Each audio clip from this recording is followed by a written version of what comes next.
It's fucking cold out here.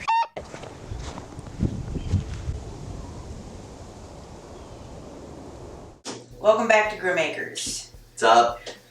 I'm Morgana. I'm CJ. And today we're going to make some cat food. Okay, we're safe. She's watching from somewhere. Is she? I can hear the bell. Did you not hear it from around the corner? Oh God. Okay, I'm fairly alarmed here. Making cat food from scratch that is perfectly fine for people to eat too. It really is. Our pets eat the same thing, whether it's cats, dogs, chickens, quail, possums. Possums will eat anything though. Yeah, they will. Especially when I cook it. What? So, for a full batch, generally we will use 2 packages, family-sized packages of chicken thighs. It's roughly 7 to 10, 8 to 10 pounds, somewhere in there. It's not going to be exact. And this is how we do it. So, if you're going to do this for your pets, and they're indoor pets, etc., you might want to talk to your vet first to make sure that you're covering all their nutritional needs. Always talk to your vet first. So the way we're going to be doing it is explaining both what you can use via food from the table, leftover scraps, to get the same nutrition, as well as if you don't have that ability or you're going to the grocery store, what can you pick up to do this? And it's not going to cost an arm and a leg. In fact, I want to say it's probably a lot cheaper than some of the halfway decent cat foods out there. Yeah, like, figure, the batches that we make generally last somewhere between, what? That depends on what size. So a full batch is 4 or 5 quarts of food. Give or take. I know a half batch lasts us at least a week and a half, maybe 2 weeks of the chicken. And these are, I don't think quite all of this would fit into the crock pot. It's a standard crock pot size, so it's the one we have back here. Nothing fancy. So all of this, hopefully, would get emptied into the crock pot. And you'd add a little bit of water to the bottom, not a crazy amount. But we're going to cook this for like 12 to 24 hours. So you don't want it to run dry. Otherwise, it'll start to smell funny. And at this point, I'm going to go check the camera.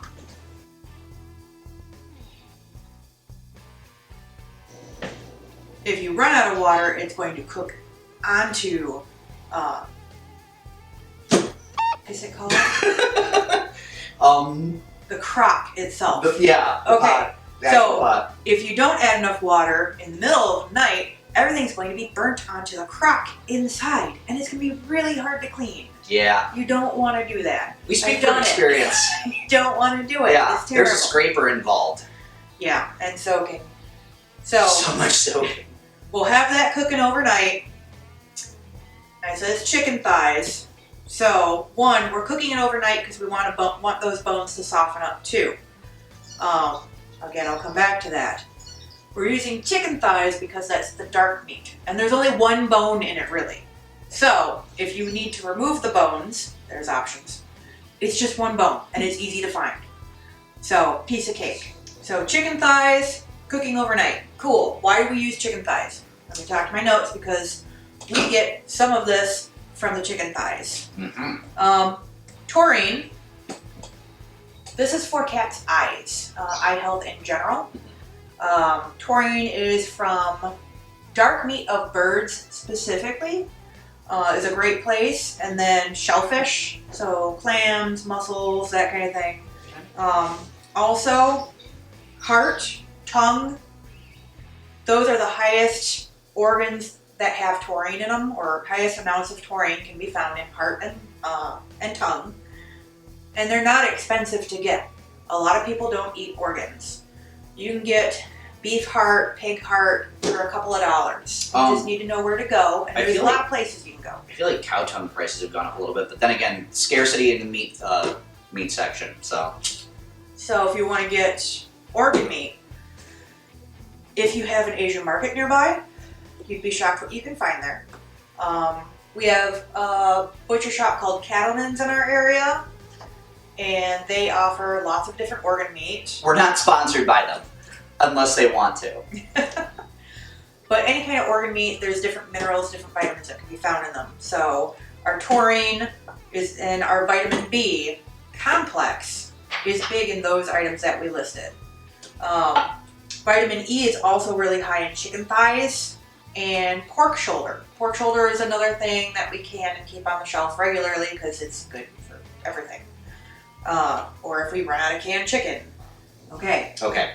So chicken thighs, we went through that. Mm-hmm. We also have bone meal. Would you grab another can of bone meal out of the fridge?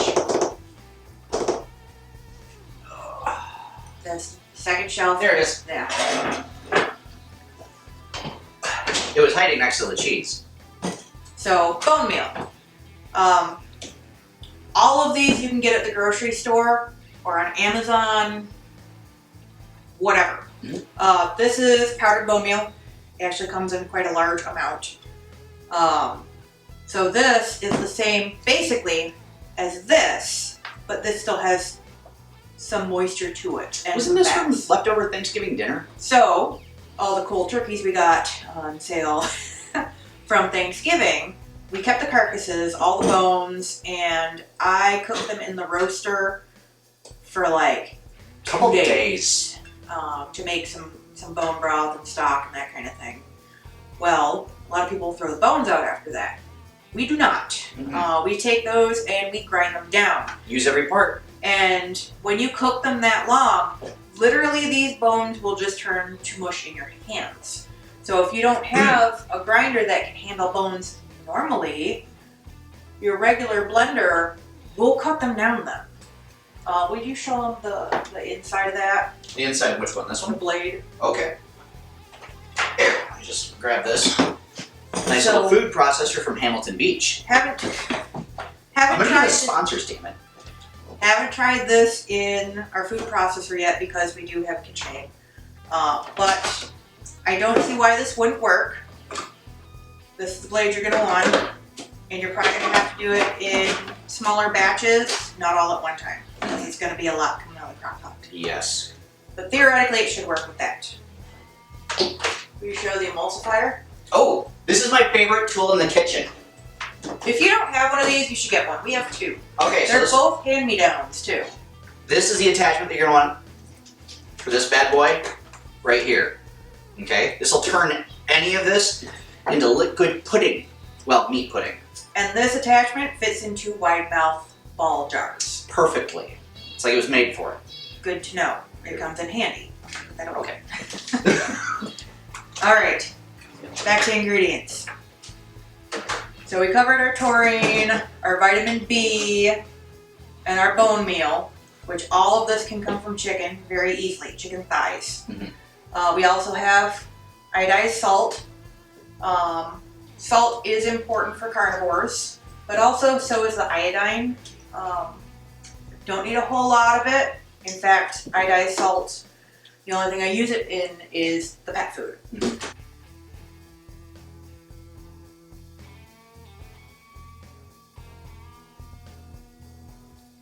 All right, take 22. Where were we? All right, fish oil capsules. We're not gonna go with cod. Avoid the cod. Cod is bad. It's not bad, but it's not as fatty as tuna and herring and anchovy and mackerel, which is where your other fish oil capsules will come from. Because fatty liver oils are what we're looking for. Those are our omega-3s and vitamins A and D. And then vitamin E. Vitamin E can be found naturally in just about everything we're using, but if you need the supplements, one of these will do it. Good stuff. And again, you can put your gel tabs in just a little bit of hot water and let them dissolve. That's the easiest, or you can use a pin and empty them out. All right, so we Now. covered our ingredients. Now to the grinding. Now, most cats like more of a pate consistency because this does have some chunks in it, which organ meat is generally a little bit on the harder side. If you cooked it for a long time, like on low, you might be able to get away with potato masher. If not, like we covered, your Cuisinart should break this down good enough. Work with it when it's cold, because then you're going to avoid fats and skins and sinew clogging up your blades, because that will happen. It's also a lot easier to scoop that way too. Yes. So we have our grinder. By KitchenAid. This is going to be the messy part. You mean the fun part? And you'll also see that we have eggs here. These are our quail eggs. They're 5 times more nutritious than regular chicken eggs. They're also a fifth of the size. Just for scale, here is an egg from one of our chickens. Here's a standard size quail egg. You do the math. So we're going to get the grinder going. And this is a shield. And you may see this happen because this is a little bit on the liquidy side, which a lot of cats actually like, and it will set up a little bit more. Mm-hmm. When you put your plunger down, there's a good chance that it might shoot stuff across the room. So beware of that. All right. Let's see what we can do. I didn't think we were going to really need the plunger.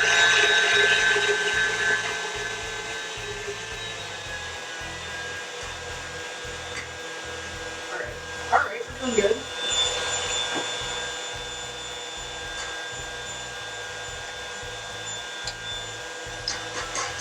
Okay, maybe we won't need the plunger.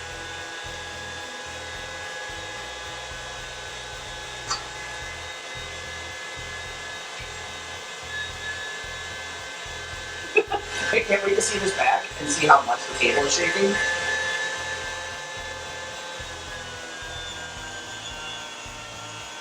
Yummy!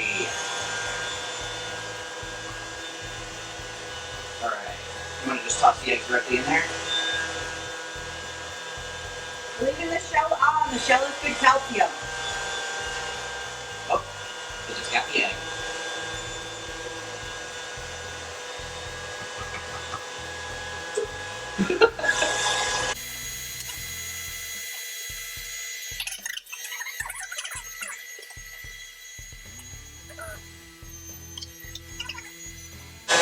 Alright, so what you can't see is that it's grinding out really nice in here,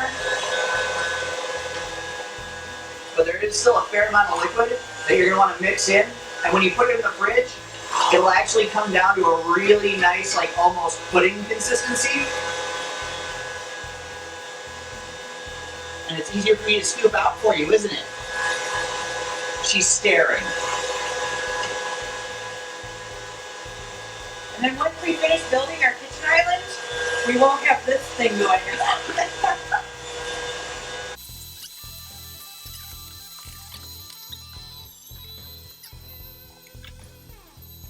That just about does it.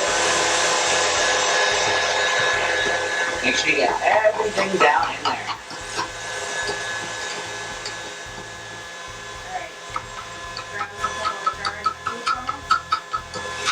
Yes. You got that? Actually, we might be able to... which size should we use? Just these guys? Grab some boards. Okay. Alright. I feel like those two should work.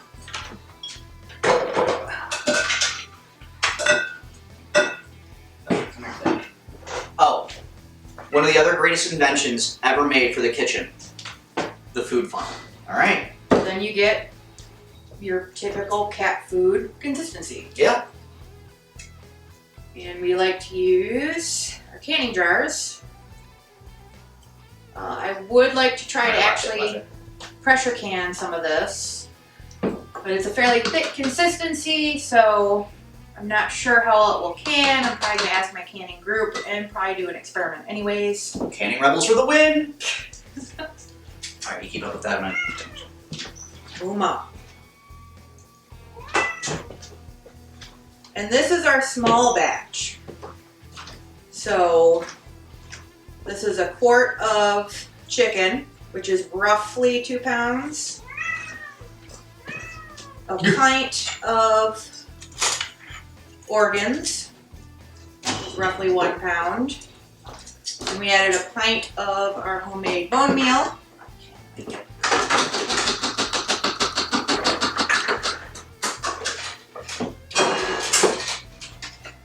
Uma, are you hungry? Always. She's always hungry. You want snacks? Yeah, she wants snacks. All right.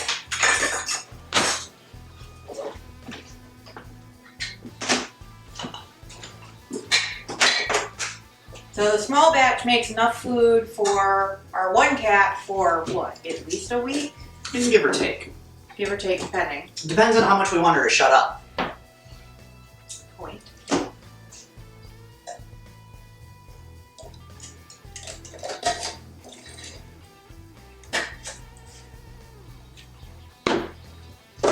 Boom. There we go. And then the full batch should do roughly 4 to 5 of these, depending. So again, check with your vet for nutrition for your specific animal, always to be safe, but this is how we do it, and our animals absolutely love it. What do you think, Uma? She's giving me a stink eye. God, she's scary. It's all for you, Uma. It's all for you! Anyway. I think we that's covered right. it. Yeah. I think that'll do. That'll do.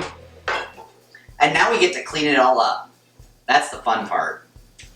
Actually, cleanup is pretty easy. The consistency of this stuff after it's gone through the grinder or the emulsifier, oh no. Just heard a crack. Yeah. But no, it rinses out really easy. There's no big particles for you to worry about clogging up your drain. Just make sure to rinse everything out with hot water, and then it's ready to go in the dishwasher or get scrubbed out. Well, until next time, thanks for joining us, and hopefully we can avoid some of the technical pitfalls that we have hit today, assuming that the camera's still recording. That's on me. That's totally on me. So until we see you next time, do what makes you happy.